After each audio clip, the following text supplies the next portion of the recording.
एक 9/4/7/48 के पहले युद्ध के बाद से ही कश्मीर का मामला तनावपूर्ण बना हुआ था। 1965 आते आते पाकिस्तान ने सोचा कि अगर कश्मीर में घुसपैठ की जाए तो भारत को 2 मोर्चों पर लड़ना पड़ेगा और वे आसानी से नियंत्रण स्थापित कर पाएंगे। इसी योजना के तहत उन्होंने ऑपरेशन गिब्राल्टर तैयार किया।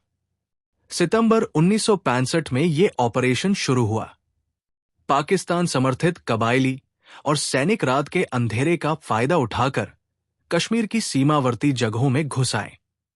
शुरुआती दिनों में उन्होंने कुछ गांवों और ऊंचाई वाले इलाकों पर कब्जा किया, लेकिन भारतीय सेना ने तुरंत पलटवार की तैयारी शुरू कर दी।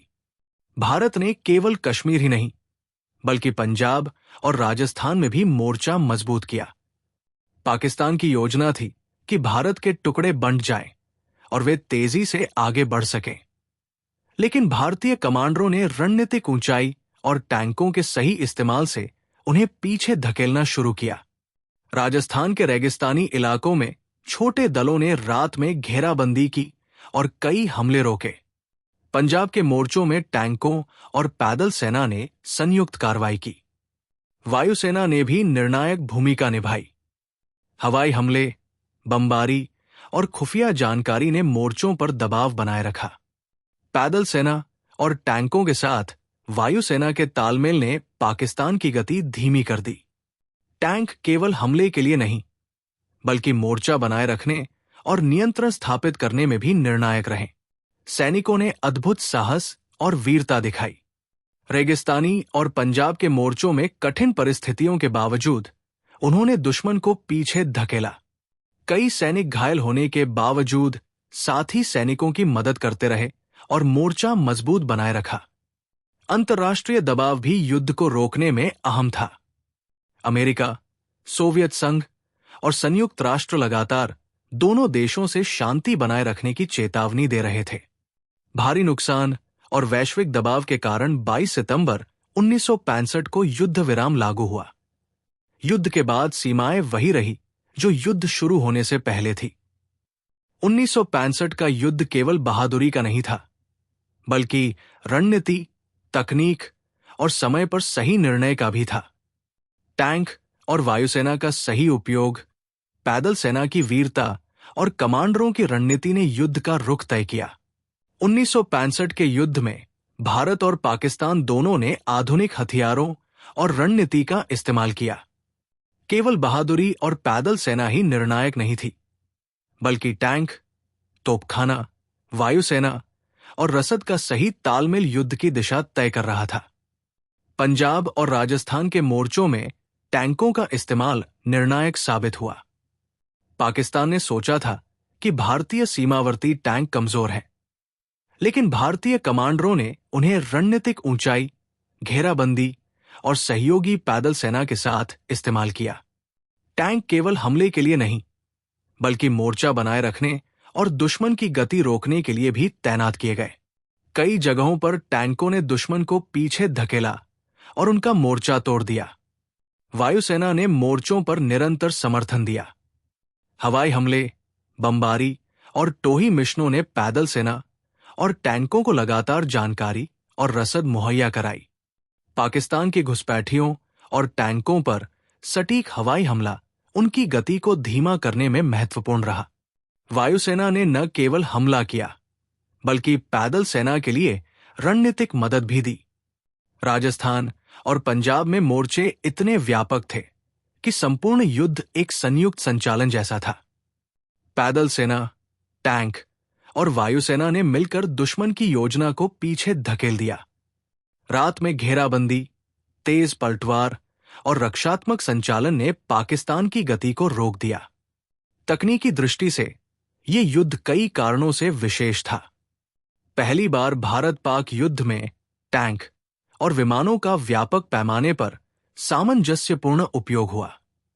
भारतीय सेना ने टैंकों और पैदल सेना को रणनीतिक ऊंचाई, घेराबंदी और रूट प्लान के अनुसार तैनात किया। वायुसेना ने समय पर हवाई हमला और खुफिया जानकारी दी, जिससे मोर्चे पर दबाव बना रहा और पाकिस्तान की योजना असफल रही। इसके अलावा रसद और समय प्रबंधन भी निर्णायक साबित हुआ। भारतीय सेना ने सीमावर्ती इलाकों में सप्लाई लाइन बनाए रखी, सैनिकों को आवश्यक हथियार, भोजन और ईंधन समय पर उपलब्ध कराया। पाकिस्तानी सैनिकों की गति धीमी होने लगी क्योंकि उनके पास पर्याप्त रसद और तकनीकी सहायता नहीं थी। 1965 का युद्ध ये दिखाता है कि रणनीति, तकनीक, संसाधन और समय पर निर्णय युद्ध की दिशा तय करते हैं। केवल बहादुरी नहीं, बल्कि सही हथियारों का सही समय पर प्रयोग और मोर्चे पर तालमेल निर्णायक साबित हुआ। टैंक, वायुसेना और पैदल सेना का समन्वय युद्ध की गति और परिणाम बदलने वाला रहा। 1965 के भारत-पाक युद्ध में पंजाब मोर्चा सबसे महत्वपूर्ण और निर्णायक साबित हुआ।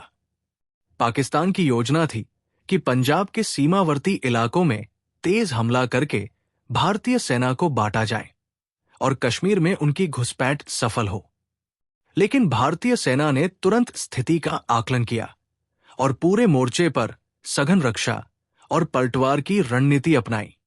अजमेर, सिरसा, फरीदकोट और आसपास के इलाकों में लड़ाई शुरू हुई। भारतीय सेना ने पैदल सेना, तोपखाना और टैंकों का संपूर्ण तालमेल रखा। टैंक केवल हमले के लिए नहीं, बल्कि दुश्मन की गति रोकने और मोर्चे को मजबूत बनाए रखने के लिए तैनात किए गए। कई जगहों पर टैंक घेराबंदी और ऊंचाई का फायदा लेकर दुश्मन को पीछे धकेलने में निर्णायक रहे। पैदल सेना ने कठिन परिस्थितियों में लड़ाई लड़ी। कई जगहों पर गांवों, खेतों और संकरी घाटियों में मुठभेड़ हुई। सैनिकों ने रात में घेराबंदी और पलटवार कर दुश्मन की गति धीमी की। भारतीय सैनिकों की वीरता ने कई महत्वपूर्ण मोर्चों पर दुश्मन की योजना को असफल बना दिया। वायुसेना ने भी पंजाब मोर्चे पर सक्रिय भूमिका निभाई। हवाई हमलों और बमबारी ने दुश्मन टैंकों और घुसपैठियों को पीछे हटने पर मजबूर किया। वायुसेना ने पैदल सेना और टैंक यूनिट्स को खुफिया जानकारी और रसद उपलब्ध कराई। इस तालमेल ने मोर्चा भारत के पक्ष में बनाए रखा। पंजाब मोर्चे की लड़ाई में कई जगहों पर भारत ने रणनीतिक ऊंचाई और घेराबंदी का इस्तेमाल किया। ये मोर्चा निर्णायक इसलिए भी रहा क्योंकि पाकिस्तान की योजना के मुताबिक यदि पंजाब में दबाव बनाए रखा जाता तो भारत 2 मोर्चों पर फंस जाता। लेकिन भारतीय सेना की तेज प्रतिक्रिया, साहस और रणनीतिक सोच ने पाकिस्तान की योजना को पूरी तरह नाकाम कर दिया। इस मोर्चे पर लड़ाई के दौरान सैनिकों ने अद्भुत साहस दिखाया। कई घायल सैनिकों ने साथी सैनिकों की मदद की और मोर्चे को मजबूत बनाए रखा। टैंक और पैदल सेना की संयुक्त कार्रवाई ने पंजाब मोर्चे को निर्णायक बनाया और युद्ध का रुख भारत के पक्ष में पलट दिया। राजस्थान मोर्चा 1965 के युद्ध में एक अलग चुनौती पेश करता है। रेगिस्तानी इलाकों की गर्मी, लंबे रास्ते और सप्लाई लाइन की कठिनाइयों के कारण ये मोर्चा तकनीकी और रणनीतिक रूप से चुनौतीपूर्ण था। पाकिस्तान की योजना थी कि राजस्थान के सीमावर्ती इलाकों में घुसपैठ कर भारत को 2 मोर्चों पर बांटा जाए और पंजाब के साथ दबाव बनाए रखा जाए। भारतीय सेना ने रेगिस्तानी इलाके की कठिनाइयों को समझते हुए लचीली रणनीति अपनाई। छोटे और तेज दलों को तैनात किया गया जो रात में घेराबंदी और पलटवार कर सकते थे। रेगिस्तानी इलाके में पैदल सेना ने साहसिक कार्रवाई की और दुश्मन को लगातार पीछे धकेला। इस मोर्चे पर टैंकों का भी इस्तेमाल हुआ, लेकिन रेगिस्तान की कठिन परिस्थितियों में टैंकों की गति सीमित थी। इसलिए भारतीय सेना ने पैदल और हल्के मोटराइज्ड यूनिट्स के साथ टैंकों का संयोजन करके रणनीति बनाई। टैंक ऊंचाई और छायादार इलाके में घेराबंदी के लिए महत्वपूर्ण रहे। वायुसेना ने राजस्थान मोर्चे में भी निर्णायक भूमिका निभाई।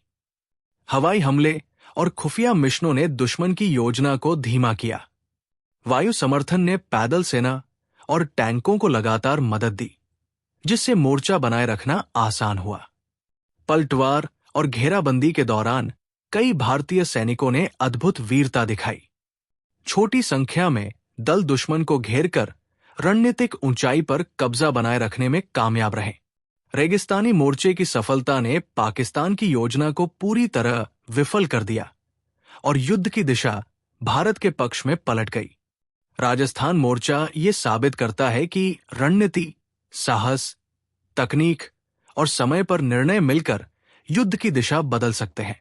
कठिन रेगिस्तानी परिस्थितियों में छोटे दलों की वीरता और टैंकों व वायुसेना का तालमेल निर्णायक साबित हुआ। 1965 के भारत पाक युद्ध में वायुसेना का योगदान निर्णायक साबित हुआ। युद्ध केवल जमीन पर पैदल सेना और टैंकों तक सीमित नहीं था। वायुसेना ने मोर्चों पर तीव्र गति, सटीकता और खुफिया जानकारी के जरिए युद्ध की दिशा बदल दी। पाकिस्तानी दस्ते जब पंजाब और राजस्थान के सीमावर्ती इलाकों में घुसे तो भारतीय वायुसेना ने तुरंत कार्रवाई शुरू की। सबसे पहले हवाई टोही मिशन चलाए गए, जिनसे दुश्मन की टुकड़ियों की संख्या, उनकी स्थिति और गति का पता चला। ये खुफिया जानकारी पैदल सेना और टैंक कमांडरों के लिए निर्णायक साबित हुई। फिर वायुसेना ने सटीक बमबारी और हवाई हमले किए। पाकिस्तान के टैंकों और घुसपैठियों पर हमले से उनका मोर्चा कमजोर हुआ और उनकी गति धीमी हो गई। कई जगहों पर भारतीय वायुसेना के हमलों ने पैदल सेना और टैंक की मदद की और उन्हें रणनीतिक ऊंचाई पर कब्जा बनाए रखने में सक्षम बनाया। वायुसेना का तालमेल पैदल सेना और टैंक यूनिट्स के साथ बहुत अच्छा रहा। रात और दिन दोनों समय वायु हमले लगातार जारी रहे। इसने दुश्मन की योजना को प्रभावित किया और पाकिस्तान को अचानक पलटवार करने का मौका नहीं मिला। तकनीकी दृष्टि से 1965 का युद्ध ये दिखाता है कि आधुनिक युद्ध केवल बहादुरी पर नहीं, बल्कि तकनीक, रणनीति और समय पर निर्णय पर निर्भर करता है। वायुसेना ने पैदल सेना और टैंकों के लिए खुफिया जानकारी, रसद और हवाई समर्थन दिया। टैंकों और पैदल सेना का सही तालमेल वायुसेना की मदद से युद्ध की गति और परिणाम तय करता रहा। इस ऑपरेशन ने यह भी स्पष्ट कर दिया कि भारतीय वायुसेना की तैयारी, रणनीति और त्वरित कार्रवाई युद्ध के निर्णायक पहलुओं में से एक थी। अगर वायु समर्थन समय पर न होता तो मोर्चों पर स्थिति भारत के लिए कठिन हो सकती थी। 1965 के युद्ध में भारत और पाकिस्तान की योजना सिर्फ सामने वाले मोर्चे तक सीमित नहीं थी।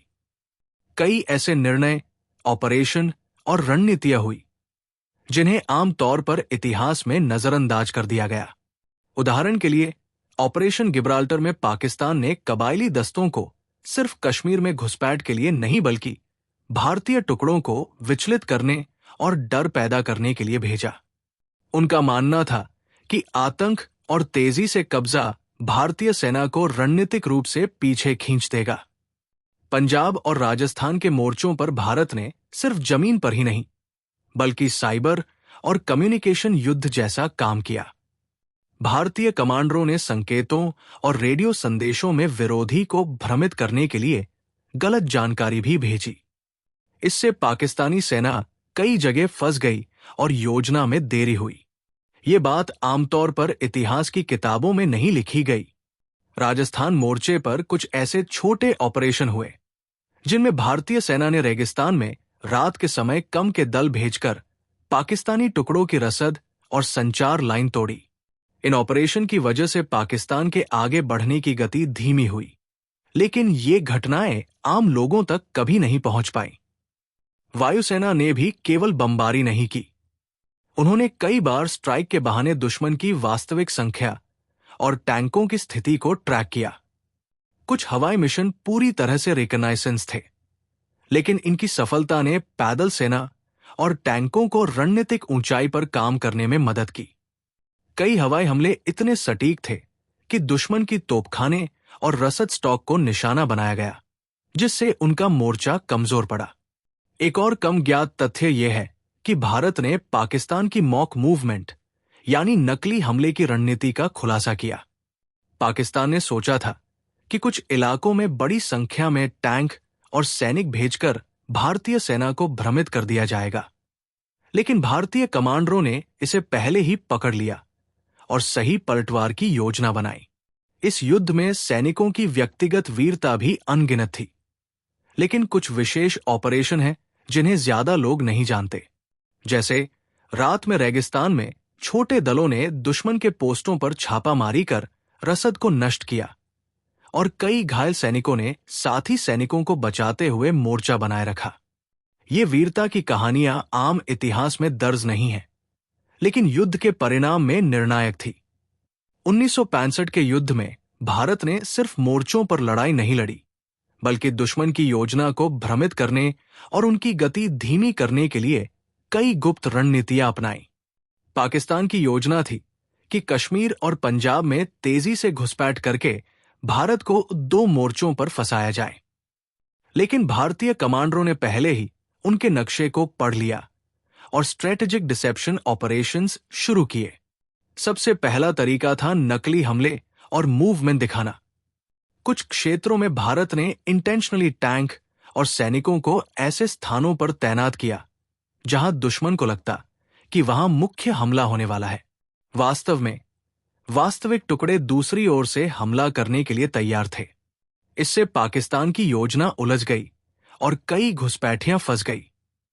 राजस्थान मोर्चे में भी गुप्त ऑपरेशन हुए। भारतीय सेना ने रेगिस्तान में रात के समय छोटे दल भेजे, जिन्होंने दुश्मन के रसद और संचार लाइनों को नष्ट किया। ये ऑपरेशन इतने गुप्त थे कि पाकिस्तान को पता ही नहीं चला कि उनके पीछे लगातार खतरा था। इन ऑपरेशन की वजह से दुश्मन टुकड़े अपना मार्ग बदलने को मजबूर हुए। एक और महत्वपूर्ण रणनीति थी फर्जी रेडियो संदेश और संकेत भेजना। भारतीय कमांडरों ने पाकिस्तान को यह विश्वास दिलाने के लिए गलत संकेत भेजे कि भारत के टुकड़े कहीं और मौजूद हैं। इस डिसेप्शन से पाकिस्तान ने कई जगहों पर हमले की योजना बदल दी और अपने टैंकों और सैनिकों को गलत जगह भेजा। वायुसेना ने भी इस डिसेप्शन में भूमिका निभाई। कई रेकॉनाइसेंस मिशंस ऐसे थे जिनसे दुश्मन को यह लगता कि भारतीय वायुसेना कम सक्रिय है, जबकि वास्तविक हमले के लिए तैयार थी।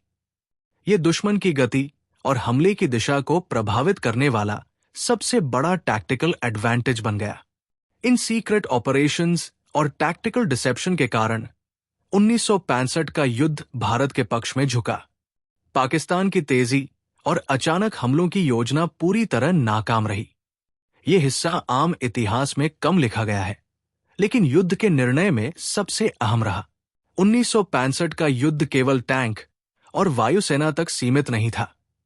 कई मोर्चों पर छोटे दलों और पैदल सेना ने रात के समय साहसिक ऑपरेशन किए, जिन्हें कम लोग जानते हैं।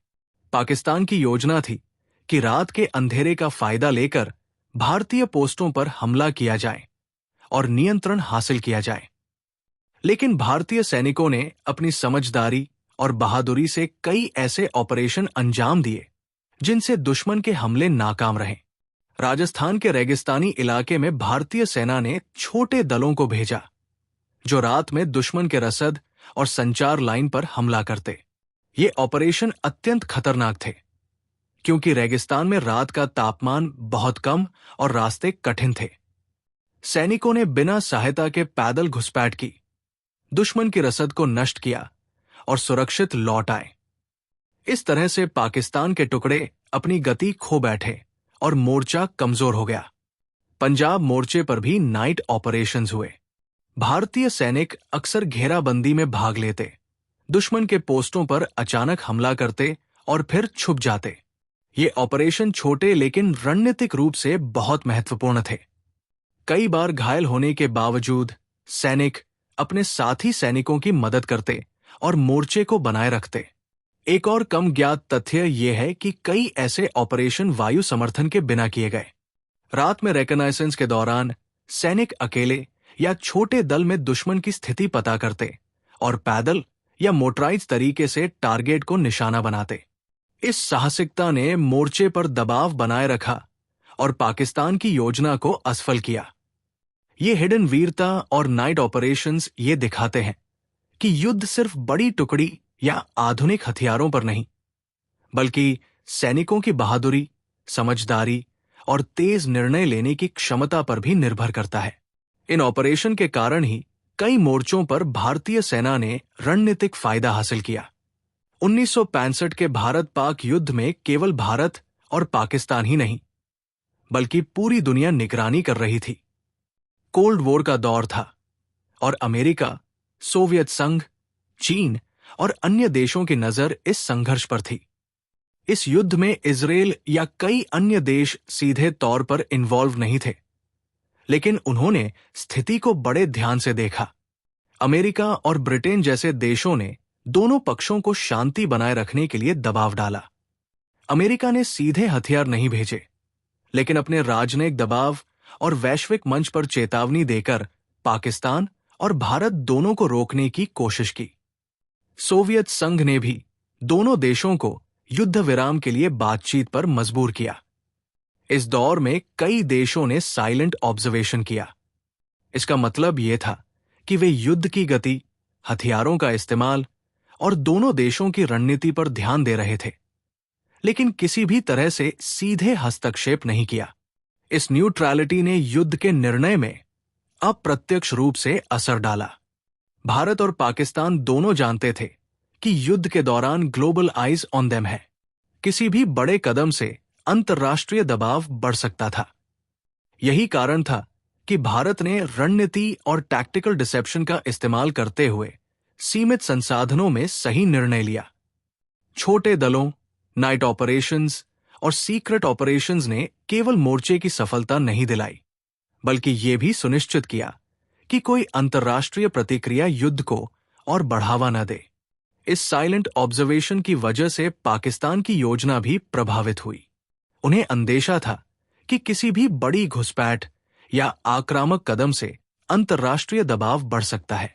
वहीं भारत ने भी ग्लोबल न्यूट्रलिटी का फायदा उठाते हुए अपने सीक्रेट ऑपरेशंस और टैक्टिकल डिसेप्शन को गति दी। यानी इस युद्ध में केवल सैनिकों की बहादुरी या हथियार निर्णायक नहीं थे, बल्कि दुनिया की नजरें, साइलेंट ऑब्जर्वर्स और अंतर्राष्ट्रीय दबाव भी युद्ध की दिशा तय करने में अहम भूमिका निभा रहे थे। ये वही एस्पेक्ट है जो आम इतिहास की किताबों में कम लिखा गया है, लेकिन युद्ध के वास्तविक निर्णय में बड़ा असर रखता था। जैसे ही भारत ने पंजाब और राजस्थान के मोर्चों पर जवाबी कार्रवाई शुरू की, पाकिस्तान के घुसपैठिए और टैंक अचानक दबाव में आ गए। भारतीय सेना ने नाइट ऑपरेशंस और सरप्राइज अटैक्स का इस्तेमाल करके दुश्मन की रसद और कम्युनिकेशन लाइनें काट दी। कई पाकिस्तानी टुकड़े जो तेजी से आगे बढ़ रहे थे, उन्हें पीछे हटना पड़ा क्योंकि उनकी सप्लाई रूट बुरी तरह बाधित हो गई थी। पंजाब में टैंक और पैदल सेना के बीच सटीक तालमेल ने पाकिस्तान की गति रोक दी। छोटी संख्या में भारतीय सैनिकों ने घेराबंदी की, दुश्मन के ऊंचाई वाले इलाकों पर कब्जा किया और टैंक के साथ मिलकर पलटवार किया। पाकिस्तान के लिए यह आश्चर्यजनक था कि भारतीय सेना ने अपेक्षाकृत कम संसाधनों में इतने क्षेत्रों को सुरक्षित किया और मोर्चा बनाए रखा। राजस्थान के रेगिस्तानी मोर्चे पर भी दबाव लगातार बना रहा। भारतीय सेना ने रात के समय छोटे दल भेजकर पाकिस्तानी टुकड़ों पर छापामारी और सैबोटेज ऑपरेशंस किए। दुश्मन के टैंकों और पैदल सेना की गति धीमी हो गई और उनका मनोबल गिरने लगा। कई पाकिस्तानी कमांडरों ने मोर्चा बनाए रखने में असमर्थता जताई और पीछे हटने का आदेश दिया। इस बीच वायुसेना ने लगातार रिकॉनाइसेंस और हवाई हमले किए। कई पाकिस्तानी टैंक और तोपखाने इस हमले में नष्ट हुए या काम नहीं कर पाए। वायु समर्थन ने भारतीय सेना को रणनीतिक ऊंचाई पर कब्जा बनाए रखने और पीछे हटते दुश्मन पर लगातार दबाव बनाए रखने में मदद की। अंतर्राष्ट्रीय दबाव भी पाकिस्तान को पीछे हटने के लिए मजबूर कर रहा था। संयुक्त राष्ट्र, अमेरिका और सोवियत संघ ने लगातार दोनों देशों से युद्ध विराम का आग्रह किया। भारी नुकसान, कमजोर रसद और लगातार भारतीय पलटवार के चलते पाकिस्तान ने 22 सितंबर तक पूरी सेना को पीछे खींचना शुरू किया। युद्ध के अंतिम दिनों में भारत ने मोर्चों पर स्थिति मजबूत रखी और कई स्थानों पर पाकिस्तान की टुकड़ियों को पीछे धकेल दिया। पाकिस्तानी सैनिकों का मनोबल गिर चुका था, उनकी योजना असफल हो गई थी और भारत की रणनीति ने मोर्चे पर निर्णायक सफलता दिलाई। इस तरह पाकिस्तान का पीछे हटना केवल बहादुरी का परिणाम नहीं, बल्कि रहस्यमयी रणनीति, टैक्टिकल डिसेप्शन, नाइट ऑपरेशंस और वायु समर्थन का सामूहिक परिणाम था। 1965 के भारत पाक युद्ध में सिर्फ मोर्चों पर बहादुरी ही निर्णायक नहीं थी। कई छिपी हुई रणनीतियां और सीक्रेट ऑपरेशंस युद्ध की दिशा बदलने में महत्वपूर्ण थी। सबसे पहले टैक्टिकल डिसेप्शन का इस्तेमाल। भारत ने नकली हमले और मूवमेंट दिखाकर दुश्मन को भ्रमित किया। कुछ क्षेत्रों में टैंक और सैनिक डेलिब्रेटली ऐसे स्थानों पर तैनात किए गए जहां पाकिस्तान को लगता था कि मुख्य हमला होगा। वास्तव में वास्तविक हमले के लिए सैनिक दूसरी दिशा में तैयार थे। इस डिसेप्शन ने पाकिस्तान के कई हमलों को असफल बना दिया। दूसरा, नाइट ऑपरेशंस और स्मॉल स्ट्राइक टीम्स। रेगिस्तान और पंजाब के सीमावर्ती इलाकों में भारतीय सेना ने छोटे दल भेजे जो रात में दुश्मन के रसद, कम्युनिकेशन और पोस्ट पर छापामारी करते। इन ऑपरेशन से पाकिस्तान के टुकड़े फंस गए और उनकी गति धीमी हो गई। कई बार ये दल बिना किसी हवाई समर्थन के अकेले ही मिशन को सफल बनाते। तीसरा, इंटेलिजेंस और रेकनाइसेंस का इनोवेटिव यूज। वायुसेना ने सिर्फ हवाई हमले नहीं किए, बल्कि रेकनाइसेंस मिशंस के माध्यम से दुश्मन की स्थिति, टैंक की संख्या और पैदल सेना की तैनाती को ट्रैक किया। ये जानकारी पैदल सेना और टैंकों को सही समय पर रणनीतिक ऊंचाई पर कब्जा करने में मदद करती थी। चौथा, कम्युनिकेशन डिसरप्शन और सैबोटेज ऑपरेशंस। भारतीय सेना ने दुश्मन की सप्लाई लाइन, रेडियो और संचार लाइनों को निशाना बनाया। ये इतना प्रभावी था कि पाकिस्तान की आगे बढ़ने की गति पूरी तरह बाधित हो गई। कई कमांडर दुश्मन के पीछे हटने का आदेश देने पर मजबूर हुए। पांचवा, टेरेन एडवांटेज का मैक्सिमम यूज। भारतीय कमांडरों ने न केवल ऊंचाई और घाटियों का इस्तेमाल किया, बल्कि रेगिस्तान और संकरी रास्तों में भी टैक्टिकल ट्रैप्स और एम्बुशेस लगाए। टैंक, पैदल सेना और वायुसेना का तालमेल इन टेरेन ट्रैप्स में निर्णायक साबित हुआ। इन रेयर स्ट्रैटेजीज और हिडन ऑपरेशंस की वजह से 1965 युद्ध में भारत ने कम संसाधनों में ही निर्णायक सफलता हासिल की। पाकिस्तान के पीछे हटने का मुख्य कारण यही तैयारी, बहादुरी, रणनीति और टैक्टिकल इनोवेशन था, जिसे आम इतिहास में कम लिखा गया है। 1965 का भारत पाक युद्ध केवल सैनिकों और टैंकों की बहादुरी तक सीमित नहीं था। ये युद्ध रणनीति, प्लानिंग, टैक्टिकल इनोवेशन और मनोबल का भी खेल था। पाकिस्तान ने सोचा था कि तेजी से घुसपैठ करके भारत को 2 मोर्चों पर फंसाया जा सकता है, लेकिन भारतीय सेना ने हर मोर्चे पर सटीक रणनीति और सरप्राइज ऑपरेशन से उनका रास्ता रोक दिया। पंजाब और राजस्थान में night operations, small strike teams और टैक्टिकल डिसेप्शन ने पाकिस्तान की योजना को पूरी तरह असफल कर दिया। वायुसेना के रिकनाइसेंस और टारगेटेड स्ट्राइक्स ने मोर्चे पर भारतीय टुकड़ों को लगातार मदद दी। टैंक और पैदल सेना का तालमेल, टेरेन एडवांटेज का सही इस्तेमाल और कम्युनिकेशन डिसरप्शन ने दुश्मन की गति पूरी तरह रोक दी। युद्ध का सबसे बड़ा सबक यह है कि बहादुरी अकेले निर्णायक नहीं होती। सही समय पर निर्णय, तकनीक का इस्तेमाल, रसद और इंफॉर्मेशन इंटेलिजेंस भी निर्णायक भूमिका निभाते हैं। भारत ने सीमित संसाधनों के बावजूद डिसिप्लिन प्लानिंग और टैक्टिकल इनोवेशन से मोर्चा बनाए रखा और पाकिस्तान को पीछे हटने पर मजबूर किया। इस युद्ध से यह भी सीखा गया कि इंटरनेशनल ऑब्जर्वर्स और ग्लोबल न्यूट्रलिटी का ध्यान रखना जरूरी है। कोल्ड वॉर के दौर में दुनिया की नजरें इस संघर्ष पर थी। किसी भी बड़े कदम से अंतर्राष्ट्रीय दबाव बढ़ सकता था। भारतीय कमांडरों ने इस एस्पेक्ट को भी ध्यान में रखते हुए अपनी रणनीति तैयार की। अंत में 1965 का युद्ध ये साबित करता है कि साहस, रणनीति, तकनीक और समय पर निर्णय मिलकर युद्ध की दिशा तय करते हैं। पाकिस्तान का पीछे हटना केवल उनकी हार नहीं, बल्कि भारत की डिसिप्लिन प्लानिंग, सीक्रेट ऑपरेशंस और बहादुरी का प्रतिफल था। इस कहानी से हम ये भी सीख सकते हैं कि युद्ध केवल हथियारों और सैनिकों का खेल नहीं है, बल्कि मानसिक तैयारी, योजना और इनोवेटिव टैक्टिक्स भी उतने ही महत्वपूर्ण हैं। दोस्तों, ये थी 1965 का पूरा युद्ध, हिडन स्ट्रैटेजीज, सीक्रेट ऑपरेशंस और सैनिकों की वीरता के साथ। अगर आपको ये कहानी पसंद आई तो लाइक करें, कमेंट करें और सब्सक्राइब करना मत भूलिए। बेल आइकन भी दबाइए ताकि आपको हमारे हर नए हिस्टोरिकल स्टोरी का अपडेट तुरंत मिल जाए। आपके सपोर्ट से ही हम और भी रेयर और हिडन इतिहास की कहानियां आपके लिए लेकर आते रहेंगे। धन्यवाद और जुड़े रहिए हमारे साथ।